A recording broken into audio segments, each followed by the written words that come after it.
Hello and welcome to day 3 preview for World Cup 2018 in Russia. I'm Jason Hall here again just to give you some insights and analysis and my preview of tomorrow's games. We have 4 games on tap for tomorrow. Should be a nice long day of football on my Father's Day here.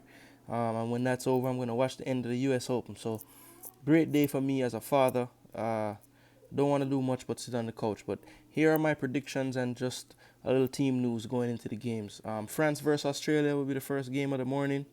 I'll be up bright and early to watch it. I want to see one of the favorites for the tournament play their first match. France, everybody knows is a great squad. They had some omissions that were, great players. If they were from another country, they probably would be playing in this World Cup. But just an embarrassment of riches all throughout the field. Key players for me coming into this World Cup: Paul Pogba, the $90 million man.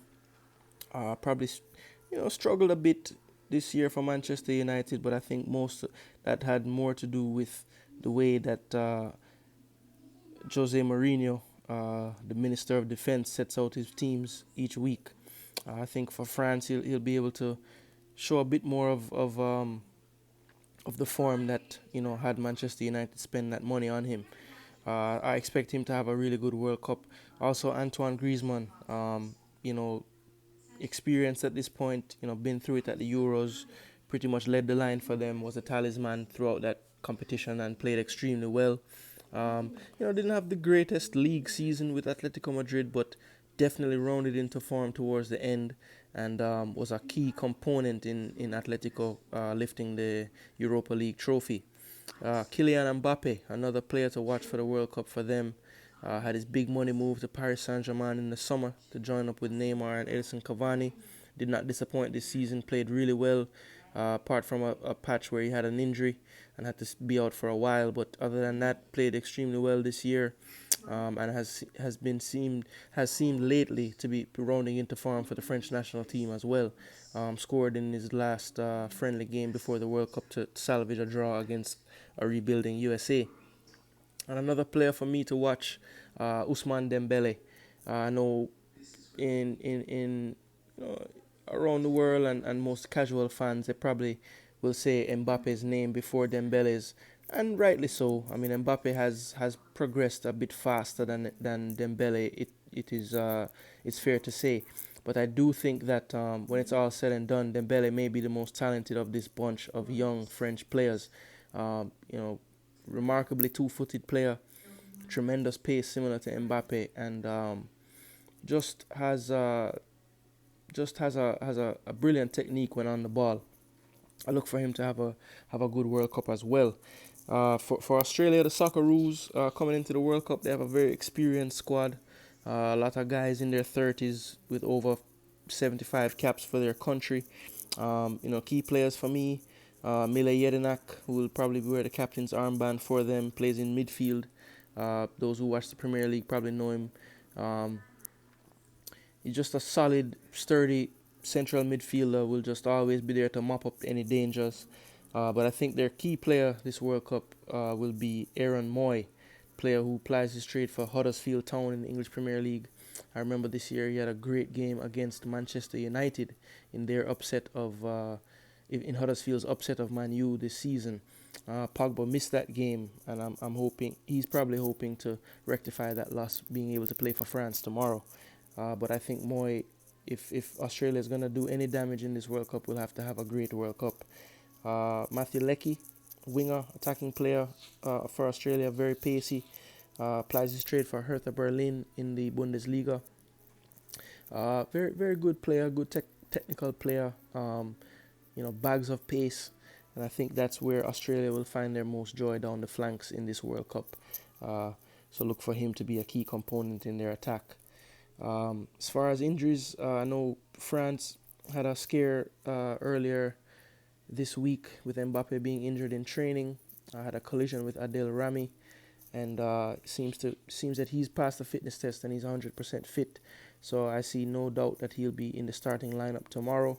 The other player that was struggling was Olivier Giroud, who had a vicious head injury in the USA match and had to be substituted. He also has been deemed fit, and his place will just be a tactical decision that Deschamps will have to make. Because I will say that in that USA game, the attack of France looked a lot stronger when Dembele entered the game for Giroud, and they had a strike force of Dembele, Mbappe, and Griezmann. So we'll see what Deschamps decides to do tomorrow with his forward line. Uh, Two players in defense are actually struggling as well with some injuries. Umtiti, who's been in and out of injury with Barcelona pretty much all season this year, had a pretty sizable knee brace on in the USA match. Um, it might not start for this first game. I think if he doesn't start, it will be a big loss because I think him and Varane are a bit better than the other options that they have at their disposal. I'm pretty sure if he's not available, they'll probably start Adel Rami in his place in central defense, and they can also, if they want to stay young, they can maybe give Kimpembe a start. But I do think in the World Cup for him to start would be a bit much. So I would suspect if Umtiti is not 100% fit and ready to start the match, they'll go with Adel Rami in defense to partner Rafael Varane. The other injury that they have right now is Sidibe, the right back from Monaco. He's struggling a little, may not be 100%, so they may not want to use him tomorrow from the start or at all.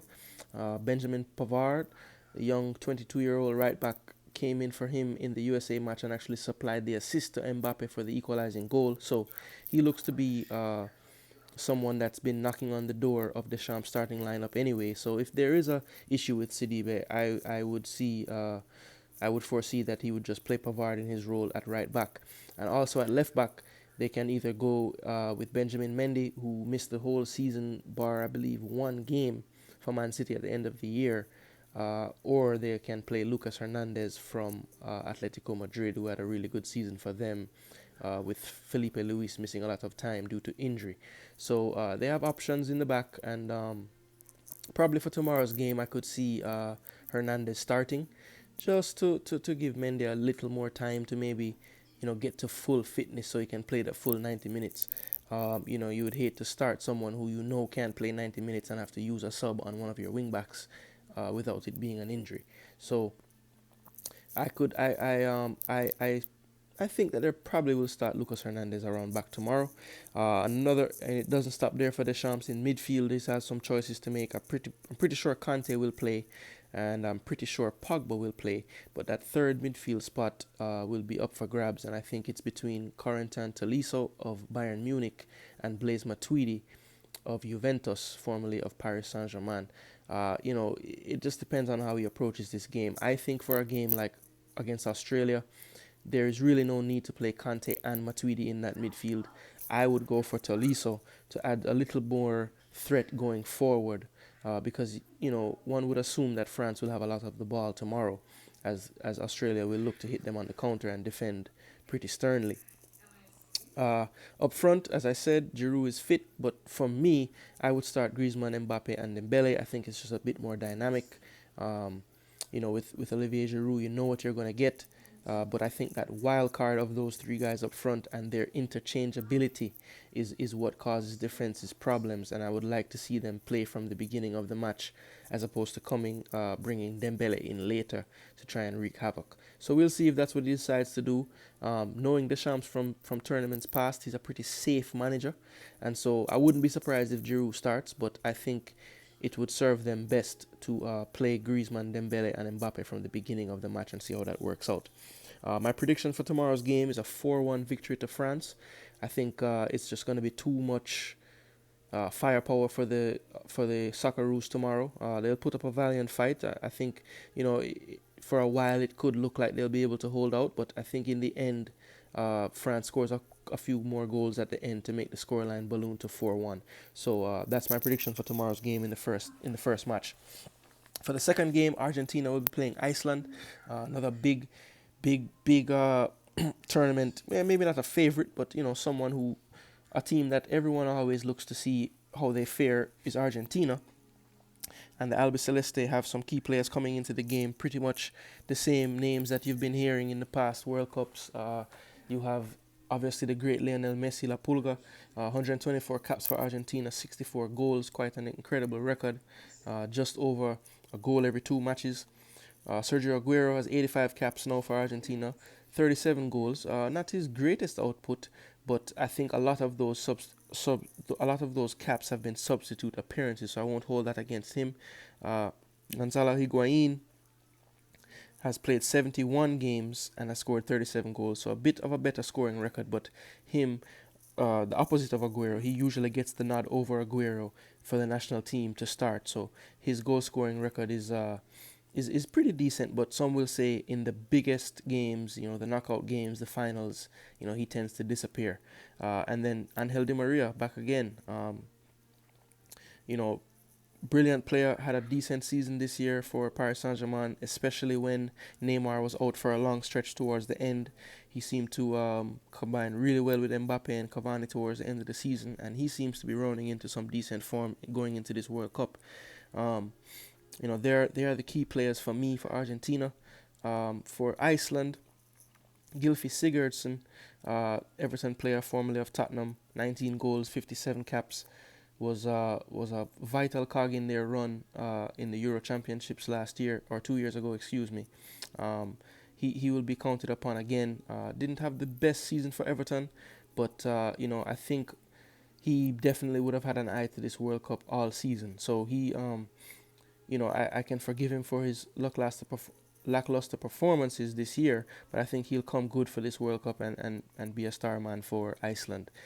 Finn Bogason, another player, applies his trade in Germany for Augsburg, 47 caps, 13 goals. He'll be relied upon in the attacking third to provide some threat going forward. And then Gunnarsson, their captain, plays for Cardiff, another midfielder, just a rugged player in the midfield, will do all the hard work. And Iceland is a team full of hard workers. If you watch them at the Euro, they all work for each other. Very compact defensively, hard to break down. Just ask England about them. And they looked really strong defensively in that Euro Championship. My main concern for Argentina going into this World Cup, I have a couple. One, Sergio Romero is injured.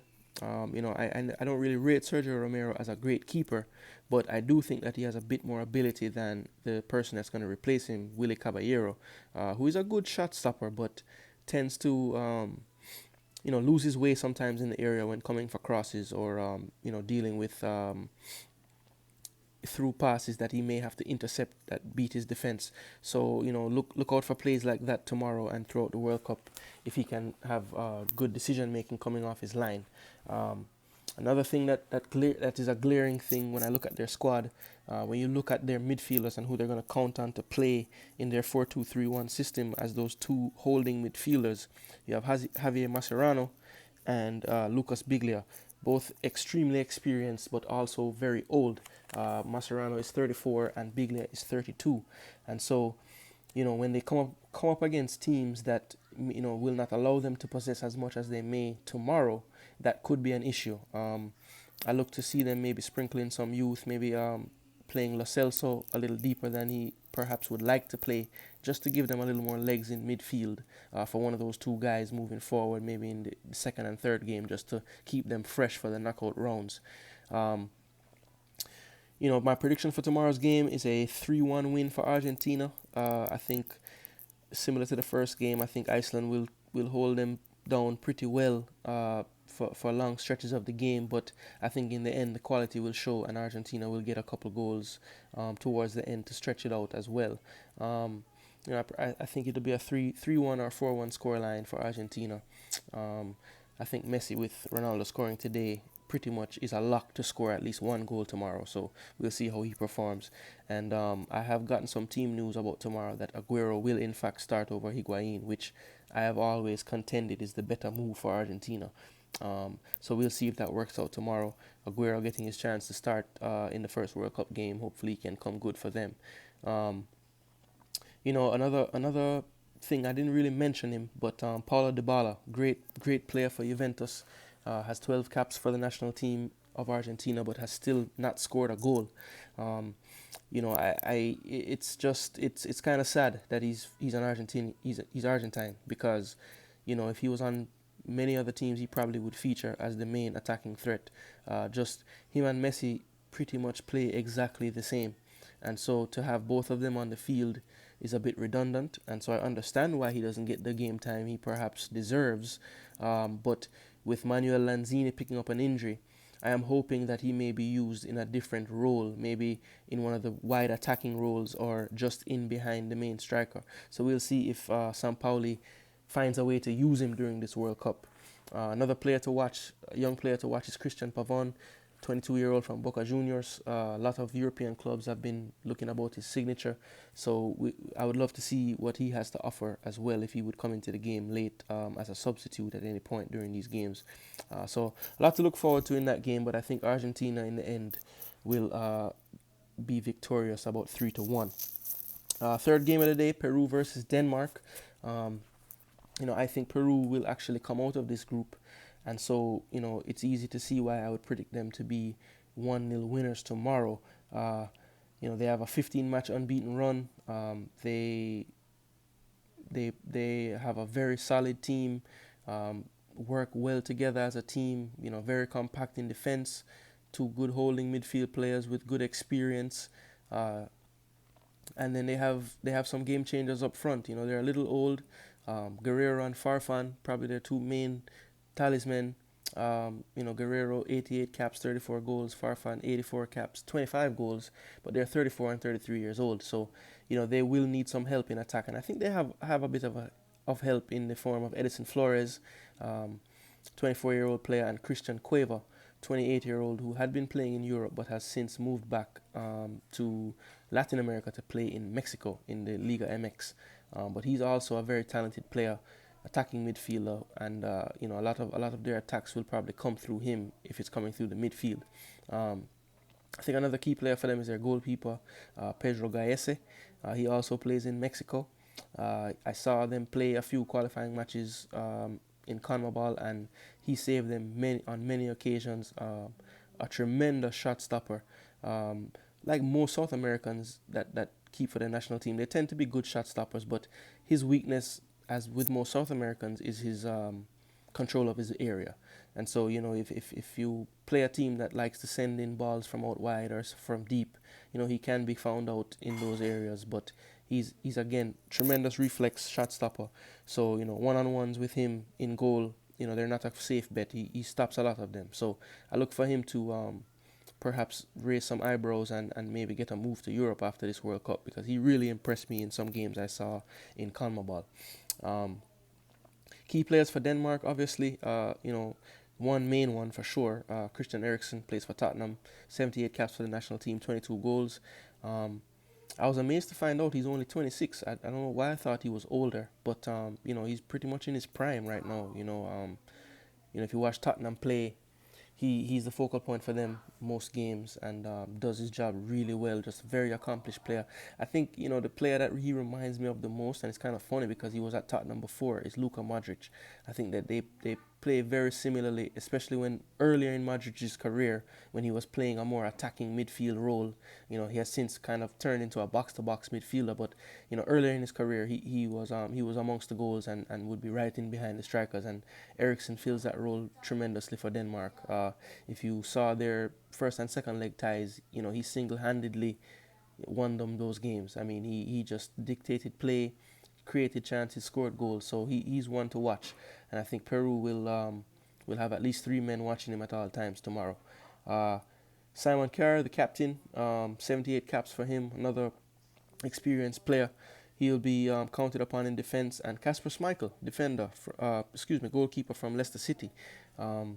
Mahrez, Vardy, and a lot of the other players from Leicester get a lot of the plaudits, but in that title-winning season, he was immense. And I've always found him to be a very good goalkeeper, so he should be counted upon as well. I do think the game will be tight. Probably not that many chances in this game, based on the way both these teams like to play. But I do think that Peru will be able to nick a goal at some point in this match and end up 1-0 victors to take pole position to go with France into the second round.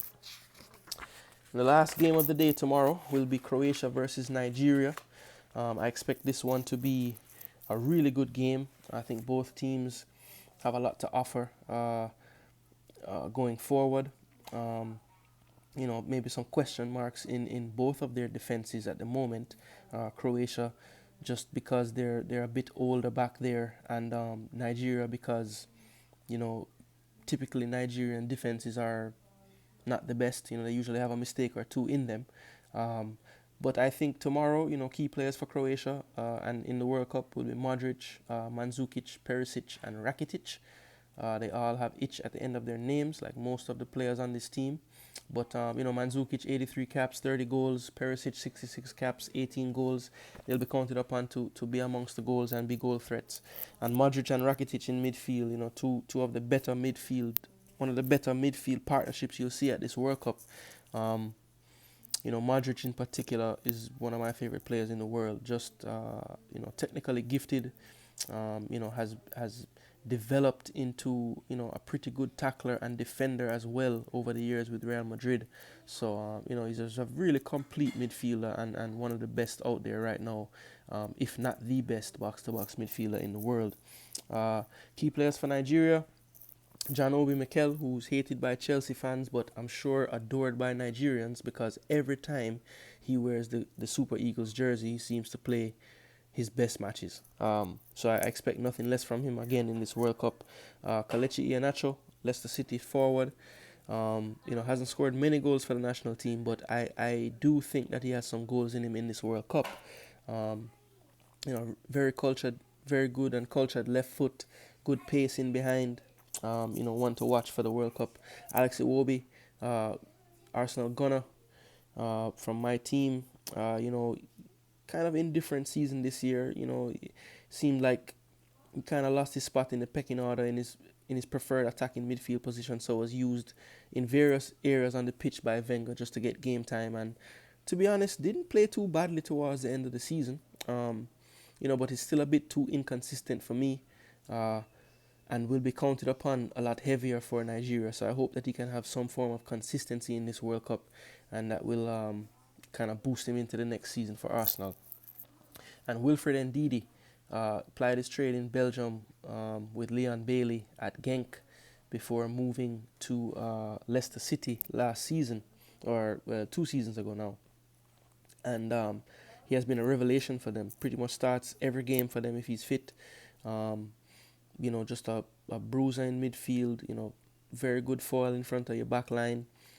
Has a good shot on him as well if he gets some space in midfield. So, he's another player to look out for. Only 21 years of age, so young, but plays pretty mature on the pitch. So he's a good player and one for the future.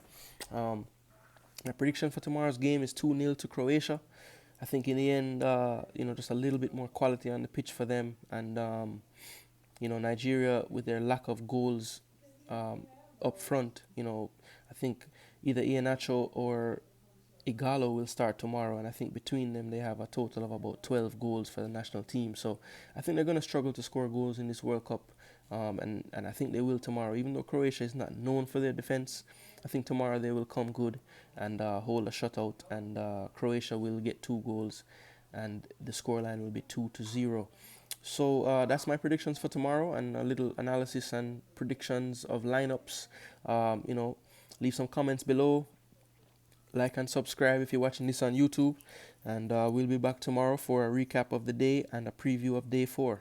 All right. Signing off. Jason Hall. World Cup football.